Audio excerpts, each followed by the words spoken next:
Leading a startup team?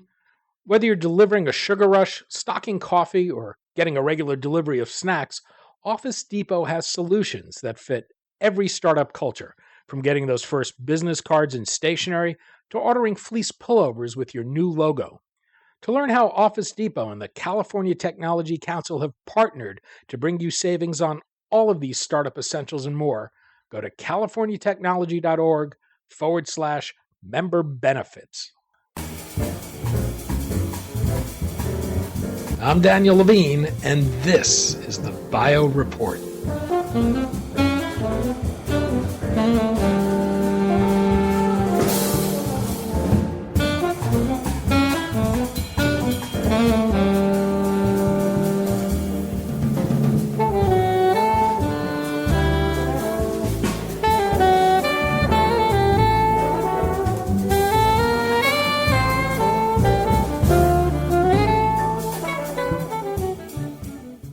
There was a time when scientists could spend their careers talking only to other scientists about their work, but that's changed.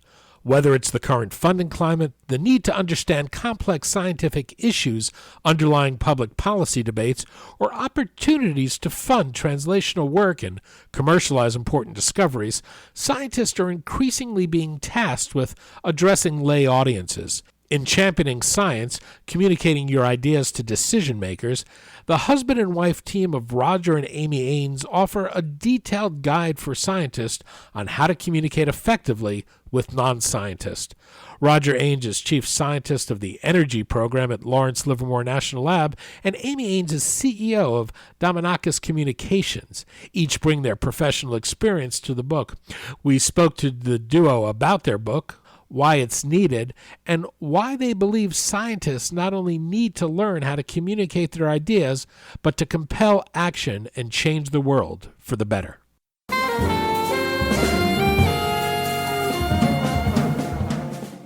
Roger, Amy, thanks for joining us. Great to have this conversation. Yeah, thanks. And congratulations on your book, Championing Science. We're going to talk about your book, the challenges scientists face communicating, and your own experience communicating matters of science to decision makers. First, can you talk a little about how this book came about? Why did you choose to write it?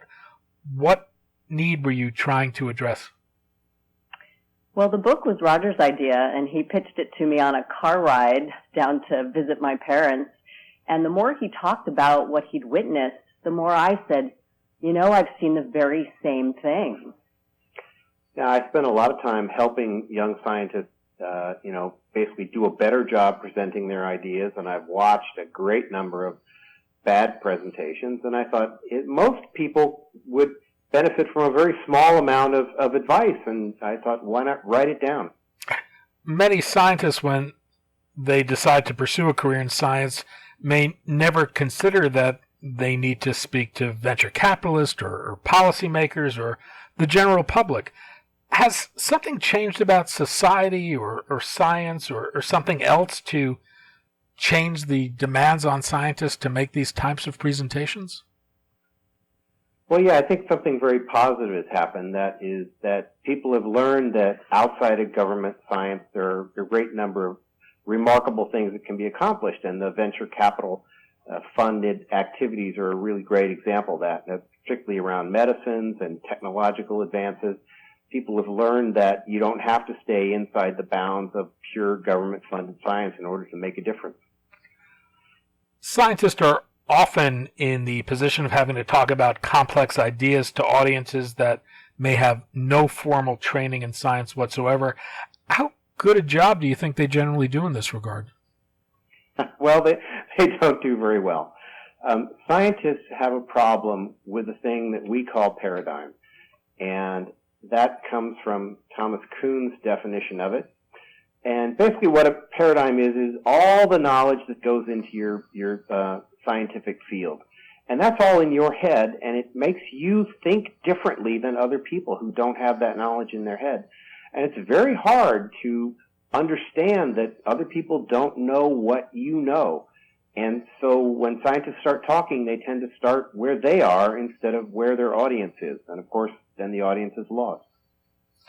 If you think about the most common problems or mistakes that scientists make when it comes to making presentations, what would you say those are? Well, clearly it's this paradigm gap, not recognizing that somebody you're talking to doesn't have the same definition of the words you use and you take for granted. But I think that the bigger issue is really about message. Most scientists don't approach conversations or presentations with a real strategic intent in terms of what they're communicating. They don't think in terms of having a message. And as a result, they often get bogged down in detail, which is where so many scientists live. And they need to live there, but when it comes to talking to decision makers, they need to elevate and really think strategically about the point they're trying to make. Many scientists tend to regard any discussion about their science as starting from the last thing that was done in their field. But of course, a decision maker has very little idea what's been done in the field. You need to start much, much further back with them. You began by talking about that moment in the car when the two of you were driving and started talking about this. I'm wondering if either of you had a communication disaster that became an important learning moment for you and helped you make more effective presentations. What happened and what did you learn?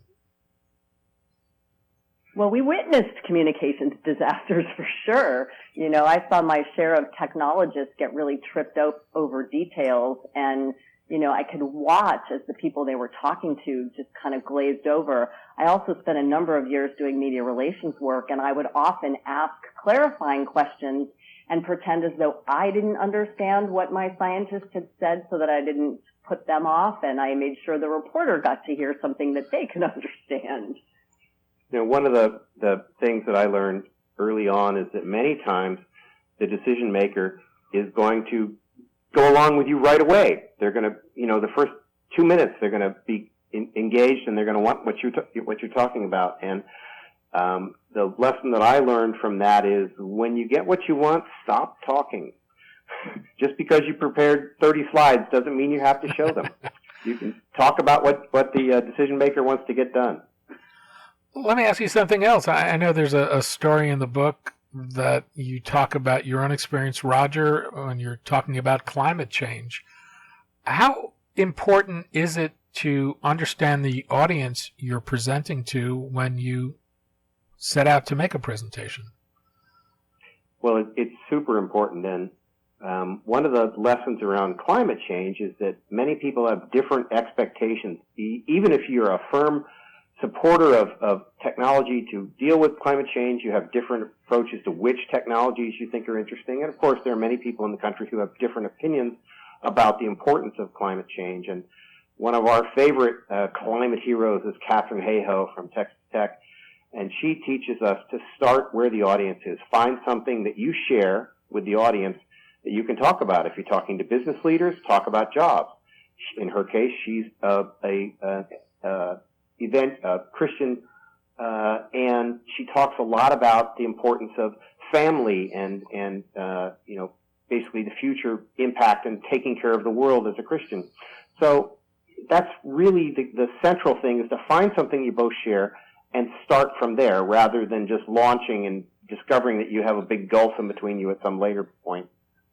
You talk about presentations, slides, and visuals, but one word I don't think appears in the book is PowerPoint. I'd love to hear your thoughts on what PowerPoint has done for people's ability to communicate ideas coherently, and has it helped, hurt, or neither? And do either or both of you use it?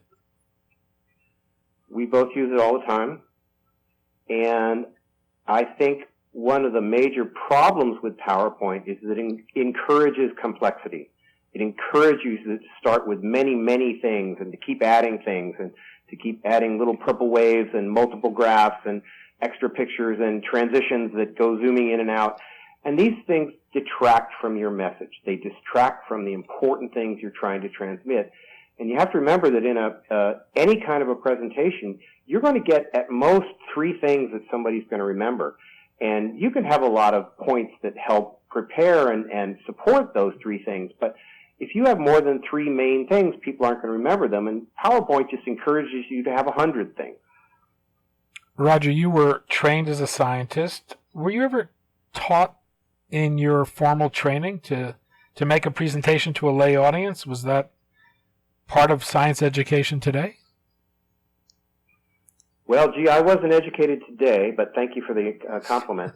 I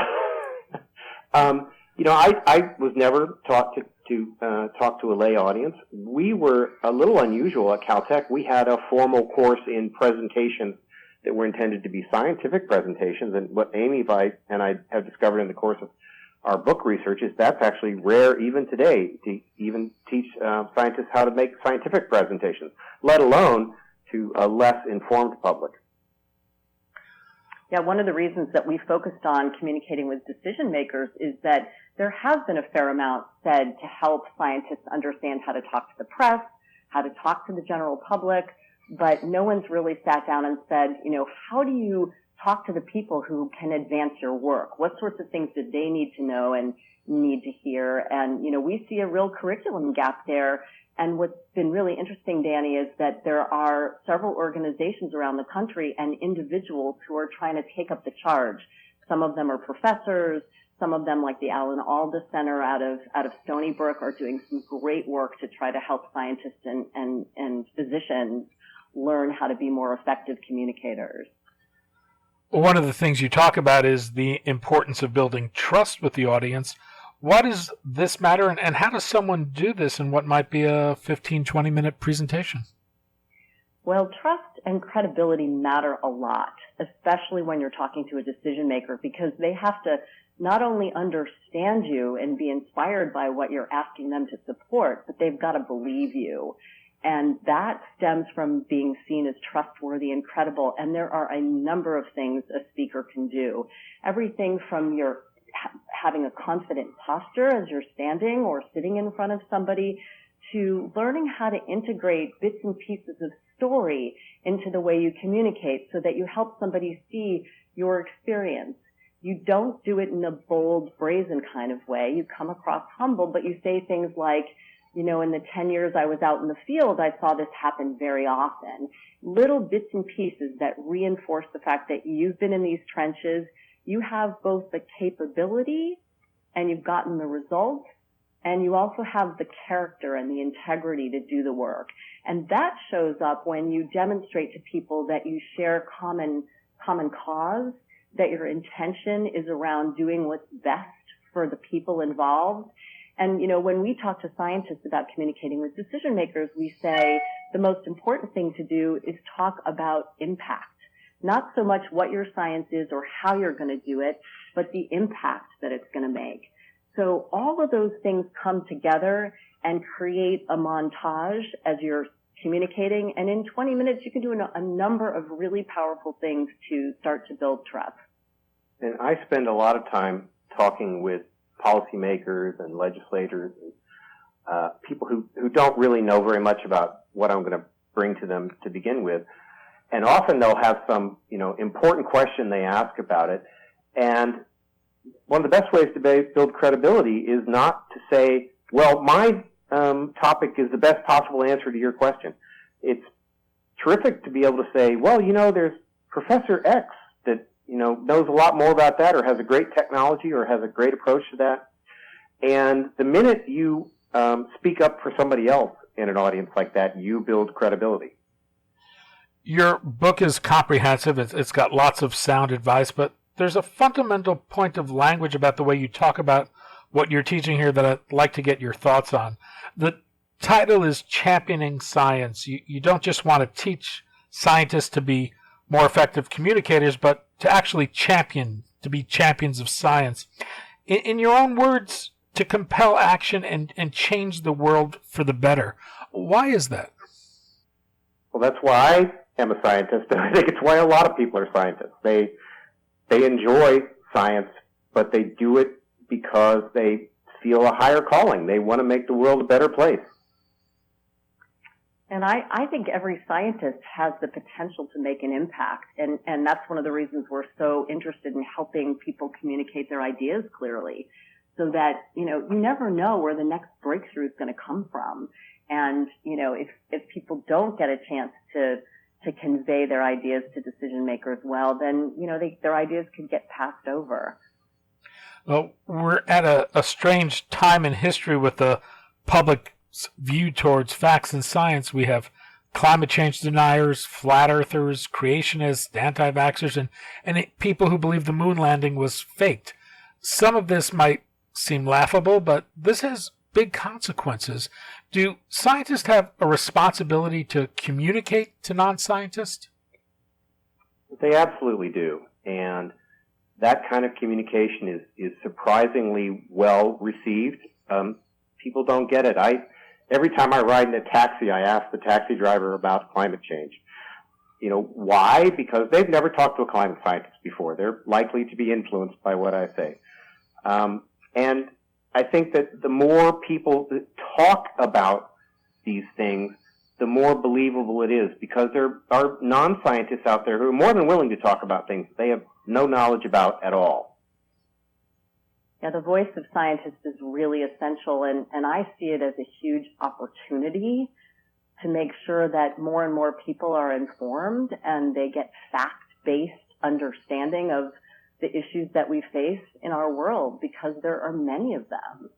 So, in our eyes, the notion of championing is being out there talking about science in a way that can help engage people to take action that's going to ultimately make a difference. And that's why we're really inspired by the work we're doing. And where can people find the book? On Amazon, or it's available from the University of California Press site. We had a great experience working with them as a publisher. They really spend a lot of time getting the book out to reviewers, giving us feedback, helping us make what we feel is much, much better book than the one that we thought we might be self-publishing when we had this conversation way back when. The book is Championing Science. Roger Aines, Chief Scientist of the Energy Program at Lawrence Livermore National Laboratory, and Amy Aines, CEO of Damianakes Communications. Thank you both for your time today. Thank you. It's been delightful. Thanks for talking with us.